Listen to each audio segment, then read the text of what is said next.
사람들이 모두 말하기를 반드시 귀신의 재앙이 있다고 한다 라고 말한 뒤 숨을 거둔 인현왕후. 그 뒤 취선당 뒤편 젖은 흙바닥을 파헤치자 섬뜩한 나무상자 하나가 모습을 드러냅니다. 뚜껑을 여는 순간 코를 찌르는 듯한 부패한 악취가 뿜어져 나오죠. 그 안에서 드러난 것은 비단 옷을 정갈하게 갖춰 입은 인형이었습니다. 하지만 그 작은 몸뚱이에는 빈틈 하나 없이 바늘이 빼곡히 꽂혀 있었죠. 그리고 인형 주변을 가득 채운 건 눈이 썩어 문드러진 붕어와 쥐, 새들의 처참한 사체들이었습니다. 1701년 8월 숙종의 왕비 인현왕후가 세상을 떠납니다. 그녀는 이미 오랜 기간 지병을 앓고 있었습니다. 하지만 숨을 거두기 직전 병세는 눈에 띄기 심해졌고 어떤 약도 듣지 않았습니다. 하여 세상을 떠나기 직전 왕비는 스스로 이런 유언을 남겼죠. 희빈 쪽 사람들이 늘 내 침전을 드나들었고 심지어 창에 구멍을 뚫고 안을 엿보기까지 했다. 지금 나의 병 증세가 지극히 이상한데 사람들이 모두 말하기를 반드시 귀신의 재앙이 있다고 한다. 인현왕후가 숨을 거두자마자 궁궐은 발칵 뒤집힙니다. 그리고 후궁이었던 숙빈 최씨가 인현왕후를 불쌍히 여겨 숙종에게 충격적인 사실을 말합니다. 왕비 자리에서 쫓겨나 후궁으로 내려앉아 있던 장희빈이 자기 처소 구석에 몰래 신당을 차려놓고 알 수 없는 기도를 올리고 있다는 사실 말이죠. 제보를 받은 숙종은 즉시 대대적인 수사에 나섭니다.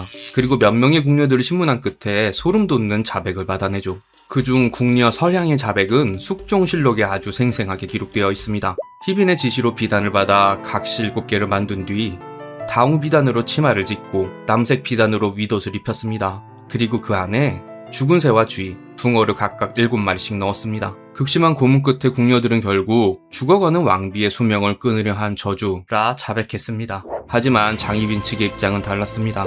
당시 세자, 훗날 경종이 전염병으로 죽을 위기에 처해 있었기에 북두 칠성신에게 아들의 수명을 연장해달라 빌었던 기도, 즉 칠성기복이었다는 주장이었죠. 하지만 결국 숙종은 장희빈에게 스스로 목숨을 끊으라는 마지막 명을 내렸고 한 시대를 풍미했던 여인은 그렇게 비극적인 결말을 맞이하고야 맙니다. 어머니였던 장희빈이 사약을 받던 날 14살의 어린 세자가 할 수 있는 것은 통곡하며 살려달라 빌어보는 것뿐이었습니다. 하지만 숙종의 결심은 단호했고 결국 어머니의 죽음을 막을 수는 없었죠.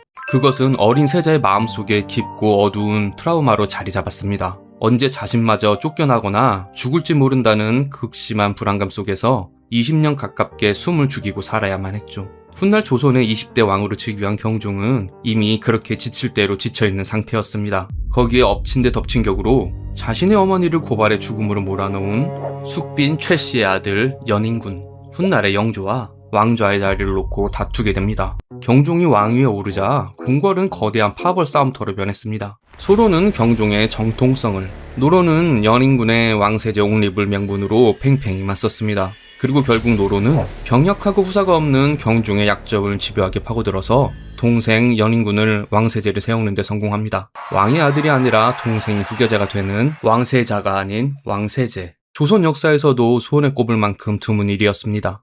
이때부터 4년 동안 궁궐은 매일 밤 살얼음판을 걷는 듯한 정적과 긴장감이 감돌았습니다. 연인군 측이 경종을 칼로 배려한다. 아니다. 경종 측이 연인군을 독살하려 한다. 고발과 밀고, 그리고 피바람이 불어닥친 신임사화 속에 수많은 신하들의 목이 날아갔습니다. 그러다 결국 1724년 8월 마침내 위태롭던 균형이 깨어지죠.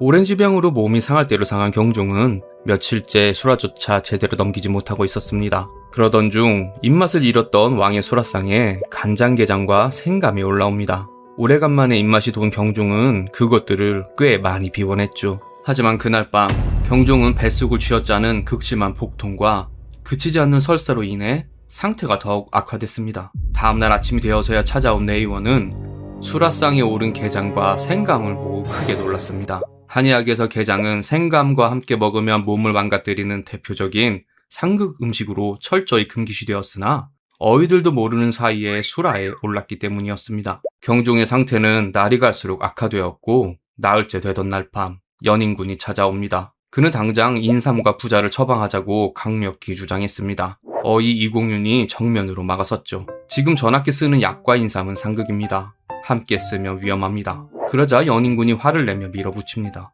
내가 의학을 잘 모른다 해도 인삼과 부자가 양기를 되돌린다는 것쯤은 안다. 어이의 필사적인 경고는 묵살되었고 약은 결국 왕의 입으로 들어갔습니다. 그리고 다음날 새벽 경종은 창경궁에서 끝내 숨을 거두고 말죠. 향년 37세, 즉위단 4년 만에 허망한 죽음이었습니다.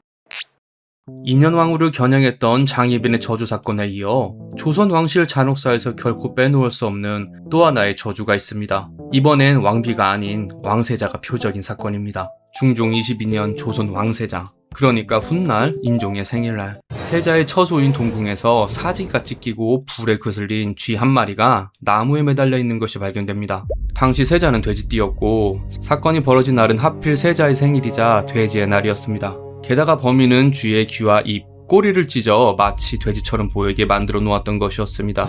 그로부터 한 달 뒤, 이번엔 임금의 침전 근처에서 똑같은 쥐 사체가 발견됩니다. 궁궐이 발칵 뒤집혔고 화살은 중종의 후궁 경빈 박씨와 그녀의 아들 복성군에게 향했습니다. 왜냐하면 당시 세자는 어머니를 일찍 여의어 궁궐 내 입지가 위태로웠던 반면 복성군은 중종의 첫째 아들이었고 어머니 경빈 박씨는 조정의 막강한 권력자들을 등에 업고 있었기 때문이었습니다.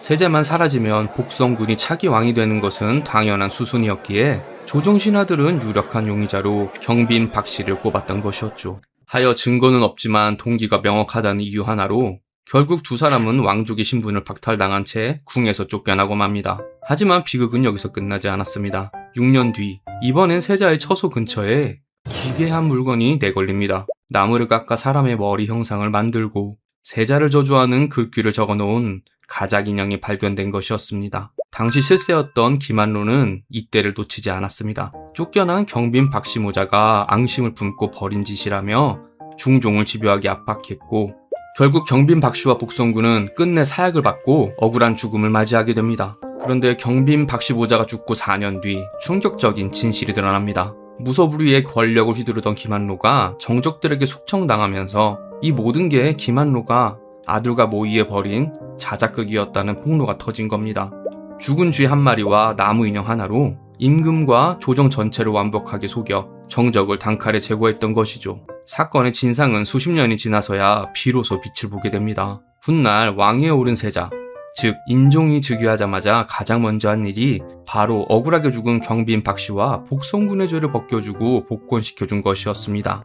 실록이 저주와 기이한 주술행위들을 꼬박꼬박 기록해둔 이유는 단 하나입니다. 당시 사람들에게 저주는 미신이 아니라 왕조의 존망을 흔드는 실제적인 위협이었기 때문이죠. 하지만 이 기록들을 끝까지 들춰보면 한 가지 기묘한 공통점이 드러납니다. 저주라는 극단적인 수단까지 써가며 권력을 주려 했던 인간의 지독한 탐욕 말이죠. 이상 지식개봉실이었습니다. 감사합니다. 구독 잊지 마세요.